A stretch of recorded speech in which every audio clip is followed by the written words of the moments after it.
Uma pesquisa realizada pelo Ibope revelou que 87% das pessoas que fazem uso da internet no Brasil utilizam alguma rede social. Com o crescente desenvolvimento tecnológico, surgem vários questionamentos em relação ao amplo acesso à informação. Para falar sobre o assunto, o Contraponto de hoje traz a jornalista, mestre em comunicação midiática, Luciana Carvalho, e o professor e blogueiro Rosito Borges, que conversam conosco sobre a utilização de blogs e redes sociais como ferramentas de trabalho. Tudo bom? Tudo bem? Olá. Bom, eu vou começar perguntando para ti, Luciana, como surgiu a ideia de começar a fazer uso da internet como ferramenta de trabalho? Se houve para ti algum divisor de águas? Bom, eu ainda peguei a transição, né, digamos assim, da comunicação mais analógica para esse processo de a gente entrar no meio digital mesmo.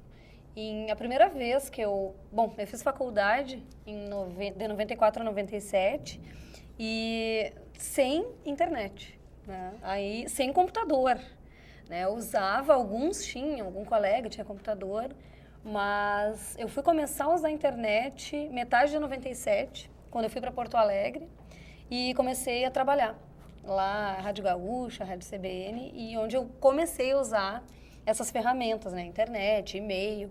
Então acompanhei essa evolução, né? E hoje sou assim aficionada pelas possibilidades da internet, das redes digitais, tanto que fiz minha dissertação de mestrado sobre esse assunto.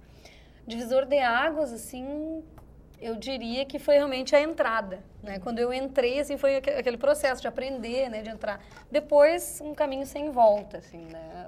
Hoje trabalho com isso, pesquiso isso. E te adaptou bem, assim. Me adaptei bem, claro que ainda, como a gente foi, né, toda a infância, adolescência, eu vejo a diferença das gerações hoje, né, por exemplo, eu tenho uma filha de 8 anos que já tem uma familiaridade muito maior, né, eu às vezes ainda com algumas coisas sinto aquela dificuldade, né, em alguns jogos, alguns sites que a gente entra e vê um recurso novo, há aquele processo inicial, né, aquele estranhamento, que a gente vê que as gerações mais digitais, né, os nativos digitais, geração Y, assim, já estão mais familiarizados, aquilo é natural.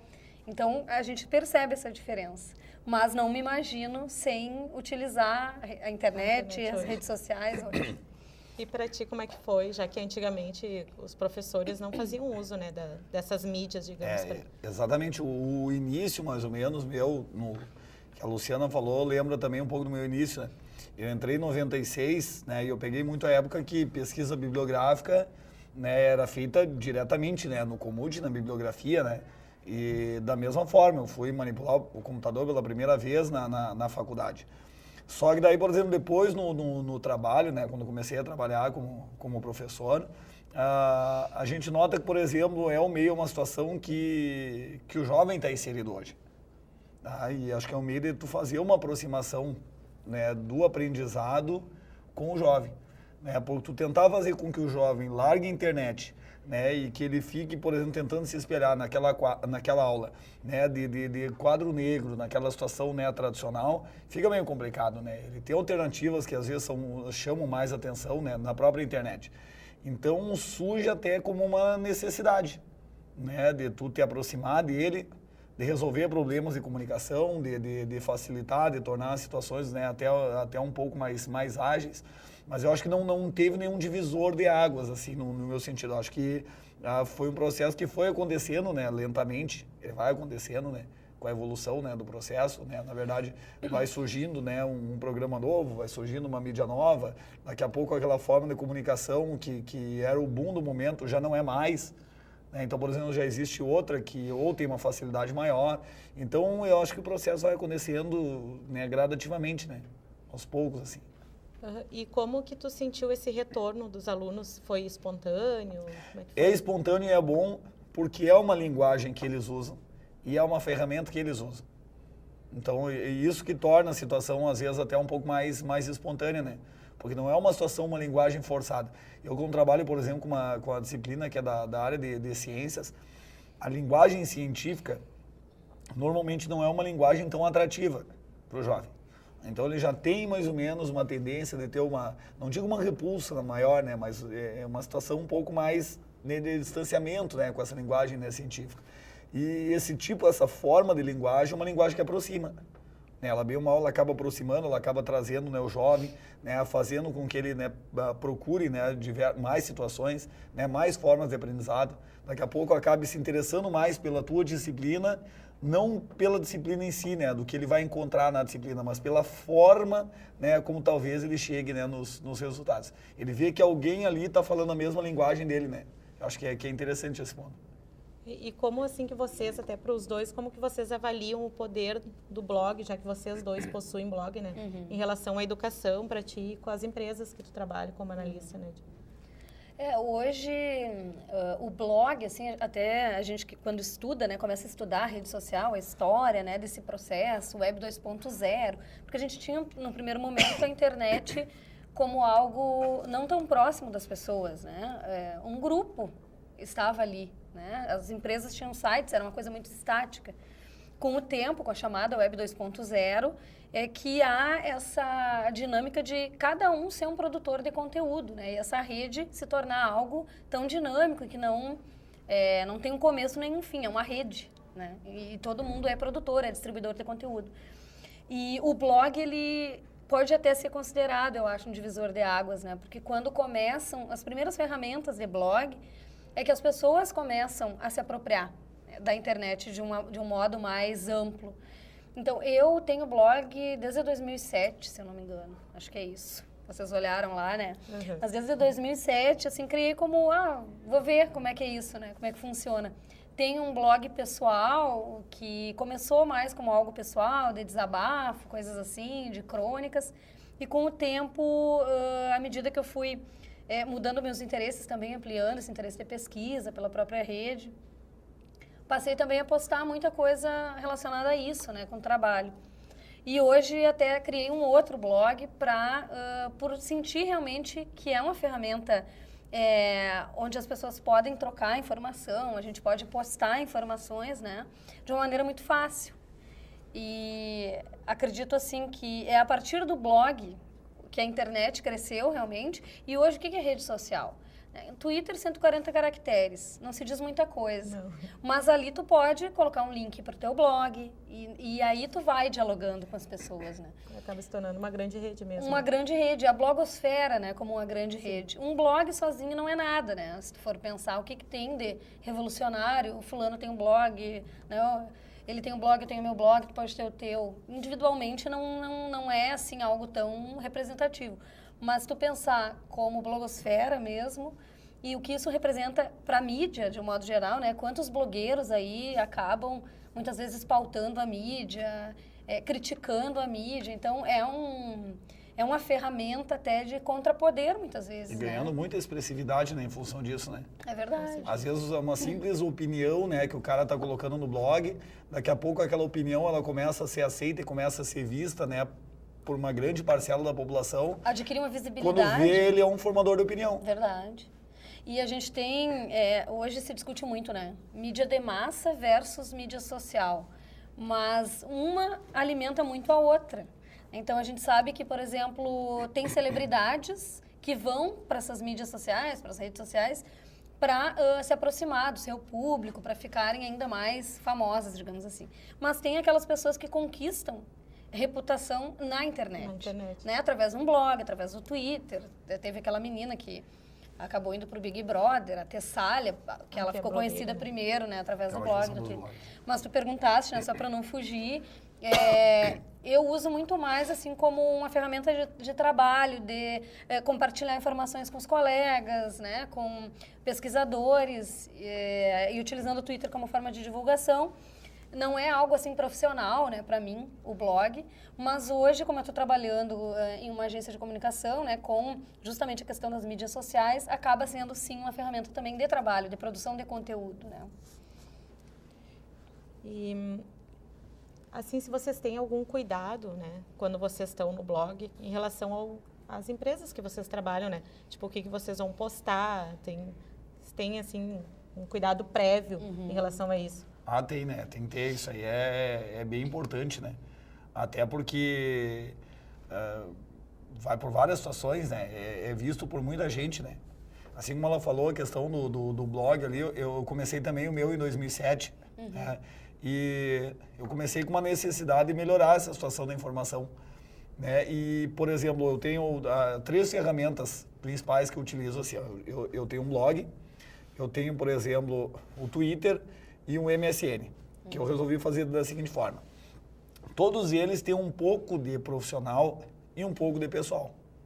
Então, por exemplo, no blog eu posto textos referentes à parte de biologia, né, textos de outras mídias que eu acho interessante, coloco ali, coloco a fonte. Né, por exemplo, alguma situação pessoal de gosto, etc. e tal, que eu quero compartilhar com as pessoas, né, também coloco ali. O Twitter também, na forma, como ela colocou ali, também tu coloca, né, para chamar a situação do blog. Eu criei uma situação, um e-mail de MSN, para os alunos, que é um plantão online de tirar dúvidas. Né? É bem interessante. Que é justamente, por exemplo, situação de, por exemplo, assim, ó, o aluno está em casa, né, resolvendo, por exemplo, seus exercícios, suas atividades, e ali, às vezes, ele não tem um professor do lado dele.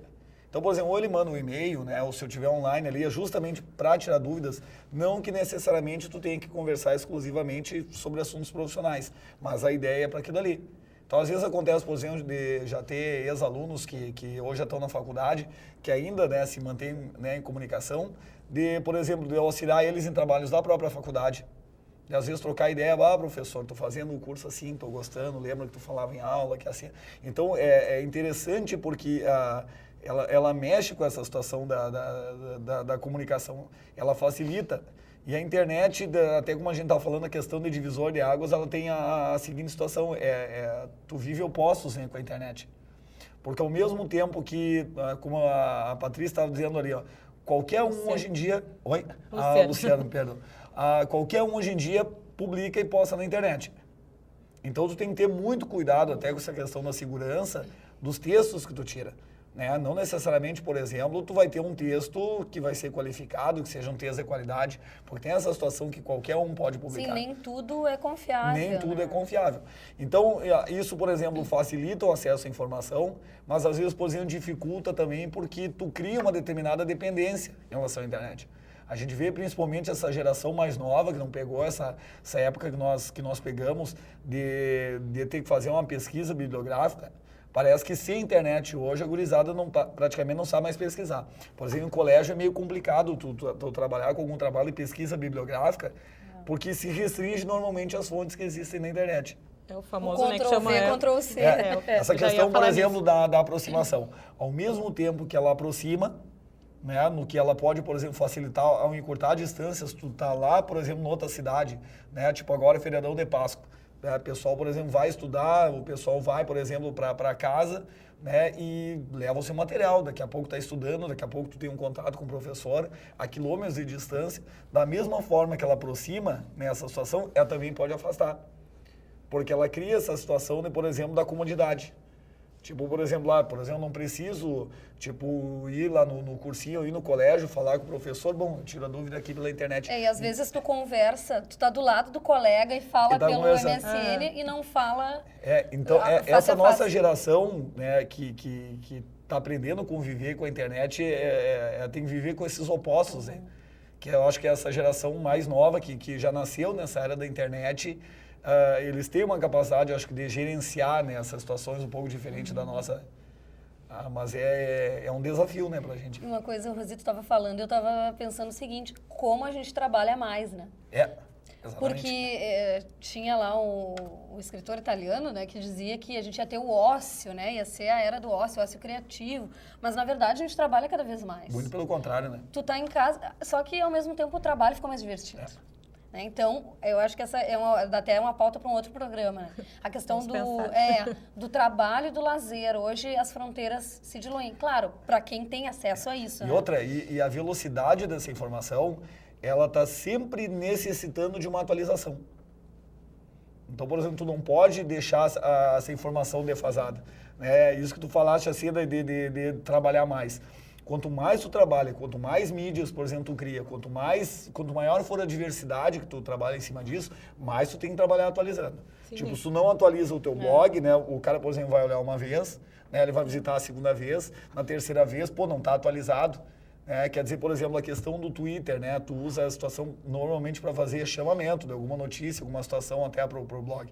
Né, tu conquista, no caso assim, os seguidores pelo teu conteúdo, né, que tu coloca ali. Daqui a pouco tu vai para um conteúdo mais divertido, mais irreverente, daqui a pouco, né, tu tem uma pauta num conteúdo mais sério, mas também pelo nível de atualização que tu tem, pelo uso que tu faz dessa ferramenta. Sim, rapidinho tu fica esquecido, né? Começam a te dar unfollow porque tu não tá atualizando. Se tu deixar a tua ferramenta ociosa, quer dizer, tu vai perdendo esse contato, né, com esse mundo virtual. Então, é um mundo que é o seguinte, tu cria o contato. Agora, tu tem que estar sempre alimentando, né, esse contato. Fica meio refém, né?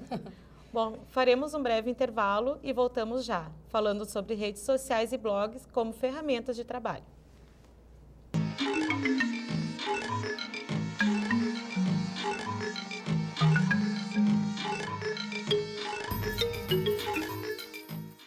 As pessoas dizem assim, tu é lixeira. Acho que eu não sou lixeira. Eu sou reciclador. O catador, o reciclador é uma profissão. As pessoas sobrevivem desse material reciclável. Tu é uma cidadã como os outros, tu tem conta, tu trabalha para isso, né? Então a gente tem uma família atrás da gente, né? Mais um bom motivo para você separar o seu lixo. Selecionadores de materiais recicláveis. Incentive esta profissão.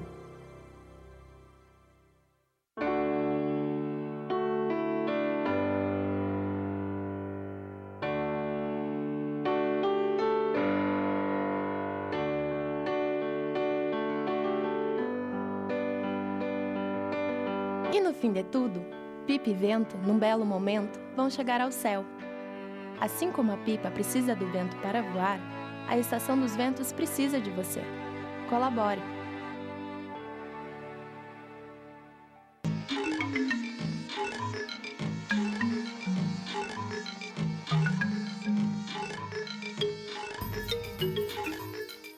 O Ponto a Ponto está de volta, hoje conversando sobre o uso da mídia, mais precisamente as redes sociais e o blog como ferramentas de trabalho. Estão conosco a jornalista e mestre em comunicação midiática, Luciana Carvalho, e o professor e blogueiro Rosito Borges. Bom, Luciana, recentemente, né, uns jornalistas foram demitidos por postarem coisas no Twitter, e eu queria saber um pouco da tua opinião a respeito.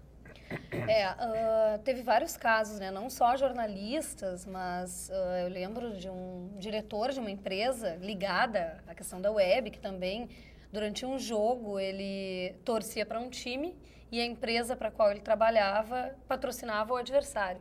E ele começou a fazer uma série de brincadeiras no Twitter, né? Na inocência ali, esqueceu, né, da questão corporativa envolvida e acabou também sendo demitido. E teve jornalistas também, enfim, uma série de situações, servidores públicos que já fizeram um uso que criou constrangimento, né, na rede social. A gente sabe que, como todo meio novo que surge, né, surge sem regras, sem manual de instrução. E o que faz a rede justamente é essa questão da apropriação social. As pessoas vão dando, né, os usos, vão direcionando isso. O próprio Twitter, ele surge com a pergunta, o que está acontecendo, o que você está fazendo, perdão. Sim. E depois, no início as pessoas diziam, né, estou tomando água, vou ao banheiro.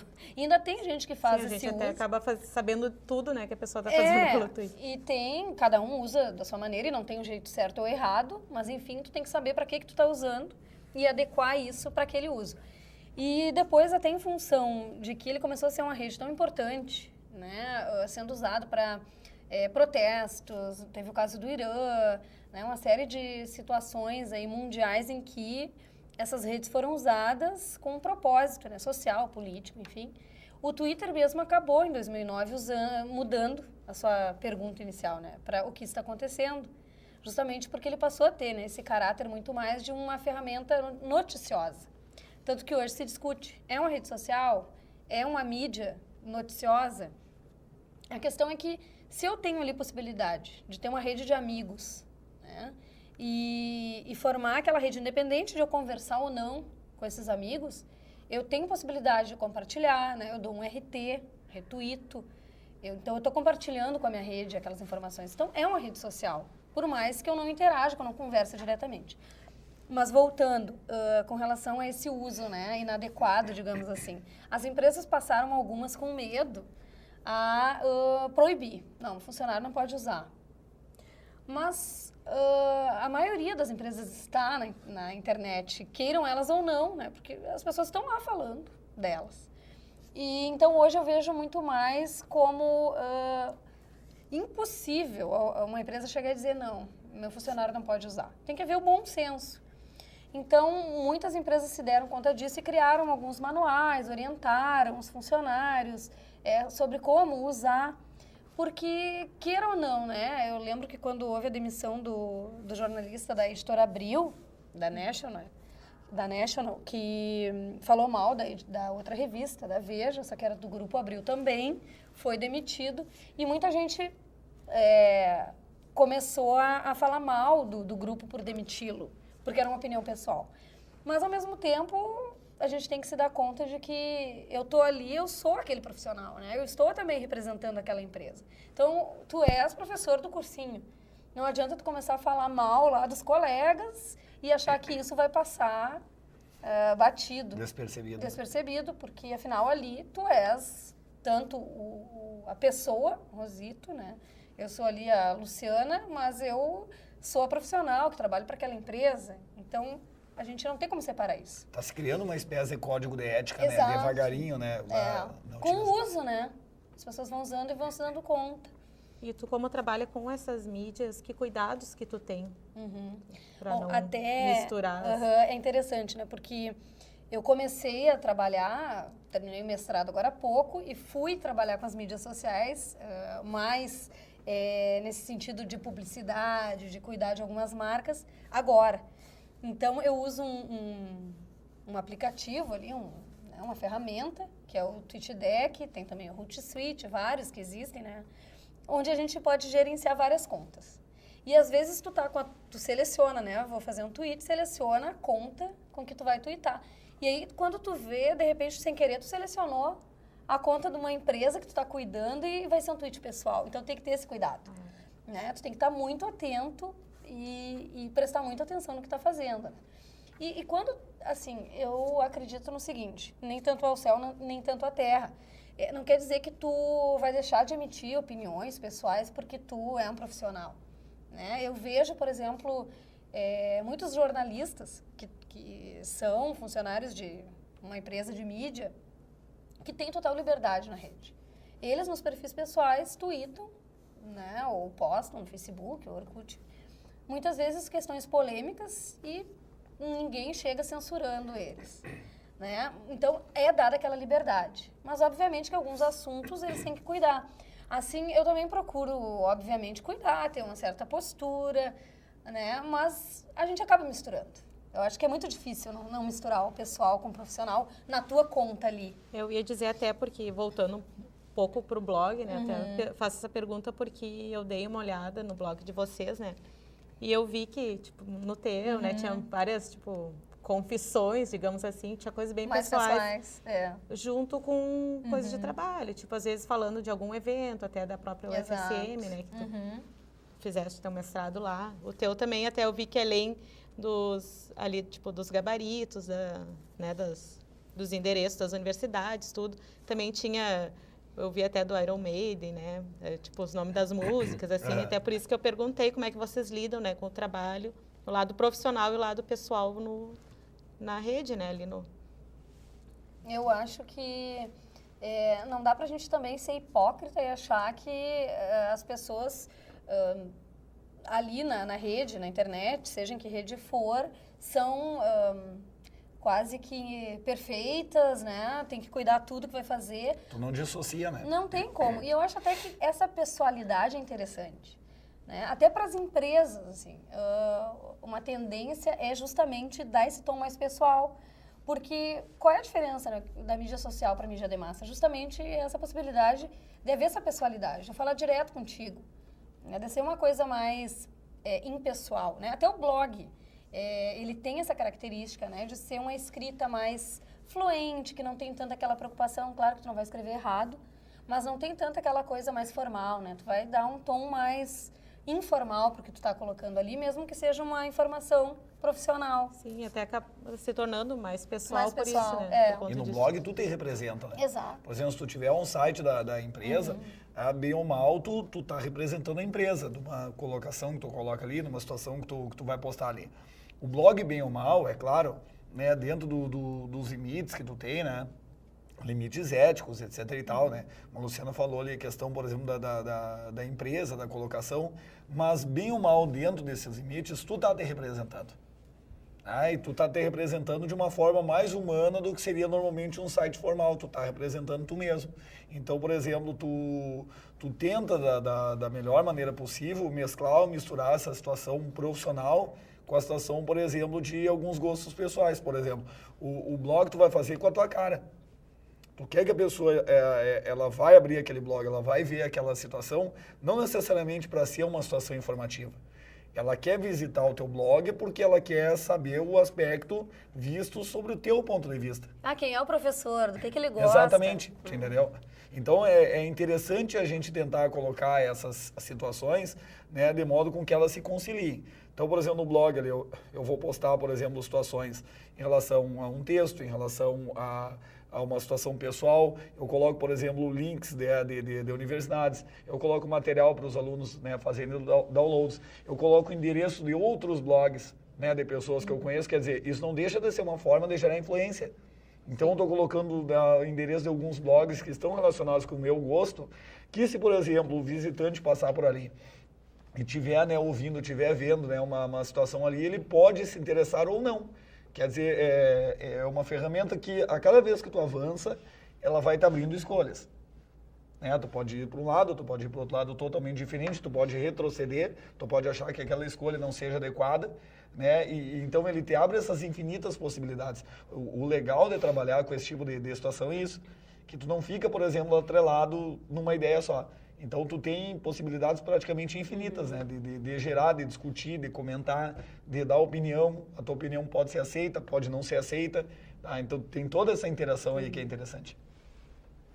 E assim, ó, hoje em dia, até falar do blog, eu estou sempre no blog porque vocês dois têm experiência. Tem muitos blogueiros que são considerados celebridades, né? Como se falasse da Tessália. E tem, às vezes, as suas páginas são mais acessadas que muitos jornais, né? Viram celebridade mesmo. E queria saber a opinião de vocês a que vocês atribuem, né? Esse grande acesso, assim. Até recentemente, quando saiu os mais influentes do Twitter, numa pesquisa, o Rafinha Bastos, né? Foi considerado o mais influente. A gente se pergunta, né? Mas o que ele fala? Né? Que influência é essa? Então, acho que cabe a gente discutir, e o Rosito, que é da área da educação, né, até discutir com os estudantes, com os jovens, o que hoje está influenciando, né, essa geração. Porque daqui a pouco tu fica só na coisa superficial, né, e não avança, não aprofunda. Eu acho que também tem muito de que tipo de pesquisa está sendo feita, né? É o cara que é mais retweetado, é o que é mais seguido, é o que tem mais visita no blog. Até que ponto isso é influência? O que as pessoas querem ler, né? O que as pessoas querem ver a partir dali, né?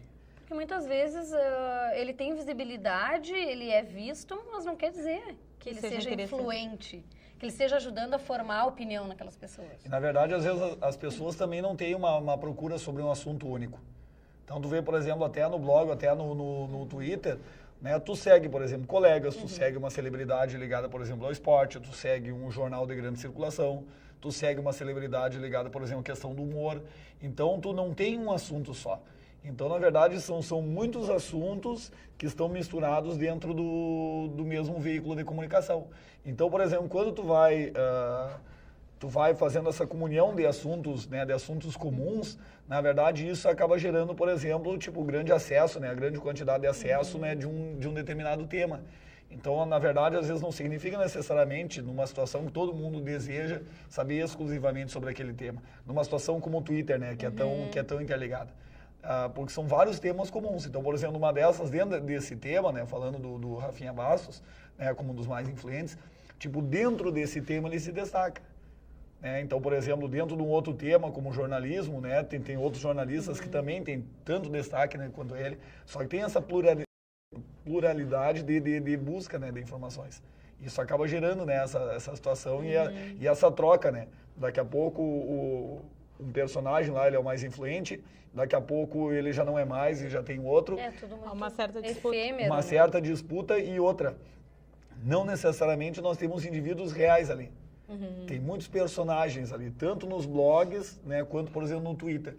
Tem muita situação de personagens. Os fakes, né? São ferramentas que permitem com que tu acabe construindo personalidades, tu acabe vestindo, né, aquela personalidade ali, e às vezes essa personalidade, ela acaba se tornando maior do que a própria pessoa. É verdade. Daqui a pouco, se o cara fosse postar ou ter um Twitter ou ter um blog, né, da forma, né, que ele é ou como ele é, ele não teria tanto sucesso quanto a situação do personagem. Eu sigo, inclusive, no Twitter um personagem fake, que é o fake do técnico de futebol, do Tite.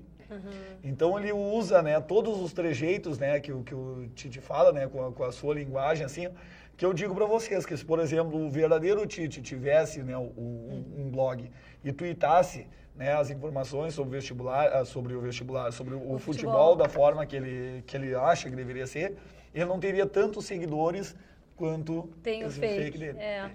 Tem vários perfis que são muito famosos e que a gente nem sabe quem são por trás, né? Eu até vou pedir para te guardar, então, o teu comentário, que a gente vai fazer mais um breve intervalo e voltamos já falando sobre redes sociais e blogs como ferramentas de trabalho.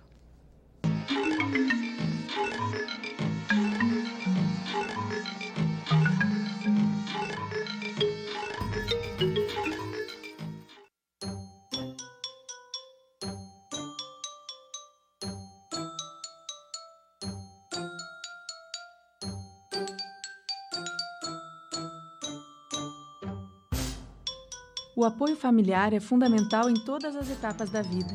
O Lar Acalanto passou a abrigar também as famílias das crianças em tratamento de doenças crônicas e degenerativas. E é por isso que precisa ainda mais da sua colaboração. Ajude o Lar a colorir esta causa.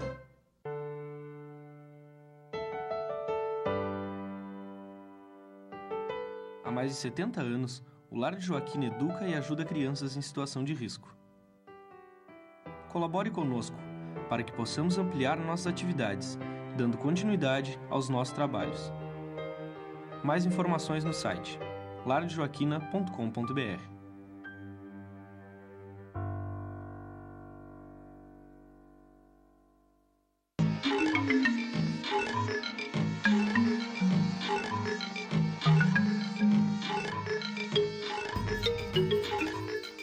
O Contraponto está de volta, hoje conversando com a jornalista e mestre em comunicação midiática, Luciana Carvalho, e o professor e blogueiro Rosito Borges.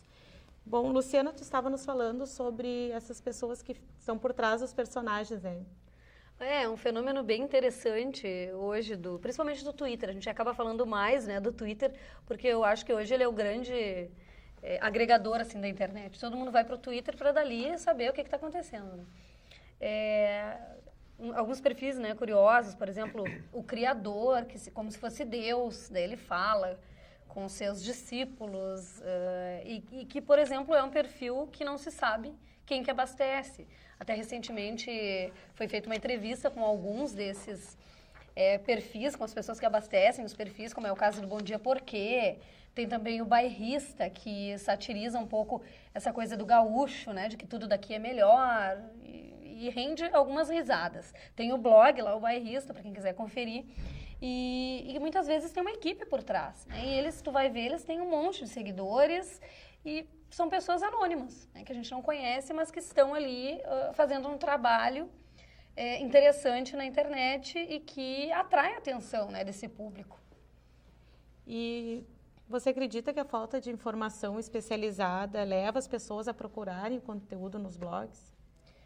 Eu não sei se tem falta de informação especializada. Eu acho que hoje há até um excesso de informações, né? Nos blogs, principalmente. E a mídia mais tradicional, hoje ela disputa espaço, né, com os blogs. E tanto que alguns jornais, alguns sites de corporações jornalísticas têm lá seus blogueiros, né, que muitas vezes têm mais acessos do que o próprio site de notícias, né? Então, assim, há uma complementaridade, né? Não dá para a gente dizer que falta informação na mídia especializada ou que o blog hoje produz mais informação. Acho que é uma complementaridade mesmo, né? De blogueiros e daqueles produtores de conteúdo mais tradicionais que são da mídia, né? Jornalistas, enfim. E, Rosito, assim, tu que trabalha, né, com educação, o que tu acha que hoje em dia, né, tem muitas escolas que já estão, né, se informatizando, estão bem mais, já permitem esse acesso dos alunos, tem salas de informática. E a tua opinião, assim, quais seriam as vantagens de uma escola integrada às redes sociais? Os estabelecimentos que eu trabalho, graças a Deus, eles estimulam bastante, né, isso aí. Eles estimulam esse contato, né? No cursinho que eu trabalho, há pouco tempo atrás, foi criada, então, uma rede social, né, interna para os alunos do cursinho. Então, eles entram, eles vão saber sobre, né, notícias, né, sobre os eventos, né, relacionados. Então, eu acho que a escola, de uma forma geral, eles estão entendendo que é um meio que não tem como voltar, né? E tu pode trabalhar de duas formas com isso aí. Ou tu pode tentar, tipo, bater de frente e aí se tornar normalmente um problema. Ou tu pode tentar caminhar ao lado, né? Tentar usar isso aí de uma forma positiva, né? Porque nem a gente já tinha comentado anteriormente, é uma situação quase que inevitável, né? O jovem, ele tem essa ligação, né, com essas novas tecnologias, tá? E isso tem que ser visto sempre do lado positivo, né? E tem que ser usado de uma forma positiva.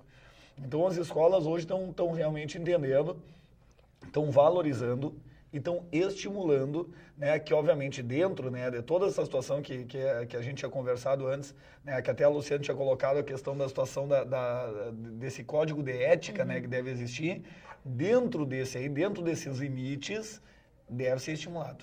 E o pessoal está estimulando realmente. E como é que tu vê, assim, tipo, porque os alunos, né, que hoje em dia permitem, tipo, o celular permite o acesso à internet, essas coisas, para ti não mais atrapalha do que ajuda, digamos. Por exemplo, assim, a questão do celular ou a questão de acesso, a gente sempre tem que colocar alguma ideia que deve existir alguns limites. Também está dentro dessa situação da ética. Eu acho que não substitui a presença do professor, né, não substitui a prática pedagógica. Eu acho que é algo que vem, por exemplo, para complementar. Então, tem algumas situações, por exemplo, assim, dentro da sala de aula, né? Questão, por exemplo, de uso, por exemplo, da internet, que não seja com um fundamento pedagógico, eu acho que deve ficar complicado. Aí acaba trabalhando. É claro, tu vai ter situações de aprendizagem, tu vai ter momentos que esse uso ele vai ser bem-vindo, né? Esse uso ele vai ser compartilhado. Agora, por exemplo, tudo depende da forma como tu for trabalhar isso aí, né? Então, a própria questão do celular. Existe muita gente que, por exemplo, usa o celular em sala de aula para fazer cola, né? Para colar conteúdo, passar informação, né? Ou, por exemplo, teve um caso recente de um professor, né? Que eu acho que foi em Passo Fundo, né? Foi acusado de agredir, né, uma aluna, então ele segurou a menina pelo braço para sentar, mas ele estava sendo filmado por outra aluna com a câmera do celular. Então, por exemplo, assim, o professor teve uma parcela de culpa, né, que ele não deveria ter tomado essa atitude. Mas será que, por exemplo, esse ato, até da própria filmagem, não teria sido algo que seria pensado, né, propositalmente, né, pelo aluno? Com a função de, por exemplo, de colocar o professor nessa saia justa.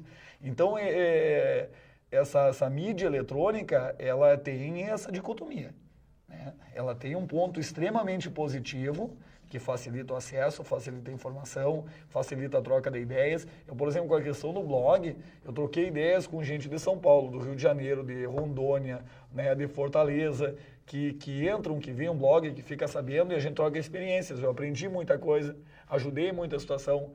Muita gente viu, eu vi o teu blog lá, segui o exemplo, estou fazendo assim. Outras situações eu, né, visualizei e digo, que legal o trabalho que tu está fazendo, né? Pretendo desenvolver um trabalho semelhante aqui. Então tem esse lado. E a escola tem que estar atenta com isso, porque ao mesmo tempo que pode facilitar, pode dificultar. Tá bom, então. Infelizmente, nosso tempo está terminando, né? E eu queria até pedir para vocês fazerem as considerações finais, tipo, falar o teu blog, teu Twitter, para o pessoal que quiser acessar, igualmente para o Rosito. Bom, eu agradeço o convite, né, de vocês, um prazer estar aqui na TV Unifra, participando desse programa, um prazer conhecer também o professor, né, saber que, porque na área da comunicação a gente sabe que o pessoal está utilizando muito as redes, né, e na educação também, então é interessante trocar essas ideias aqui. Bom, deixo o meu Twitter para quem quiser, né, acompanhar, é Lu Carvalho SM. E o meu blog, eu tenho 2 hoje, né? O pessoal é olhardainquietude.blogspot.com e o mais profissional que está começando, mídiaemrede.blogspot.com. Tá bom. Tá? Obrigada. Rosito. Então tá também, muito obrigado, né, pelo agradecer o convite, né? Foi um prazer também ter estado aqui discutindo esse tema, que é um tema que é interessante e realmente é importante também, né? Faz parte e vai fazer parte da educação cada vez mais, né? A ideia da gente não tentar dissociar isso aí da educação, né? Mas tentar, tipo, realmente, né, entender como uma ferramenta positiva, né, e levar adiante e tomara que outras vezes essas possibilidades de discussão, elas realmente se ampliem. Então, que bom que a gente está discutindo, né, esse tema. Então, passar o endereço do meu blog, né, para o pessoal aí é www.rositobiologia.blogspot.com. Quem quiser seguir, por exemplo, no Twitter também é @rosito_bio. E também o e-mail, quem quiser adicionar, né, do e-mail MSN também é rositobiologia@hotmail.com. Tá? Então o pessoal também pode adicionar, né, tirar dúvidas, né, dar sugestões e a ideia é a gente, né, se manter sempre comunicado.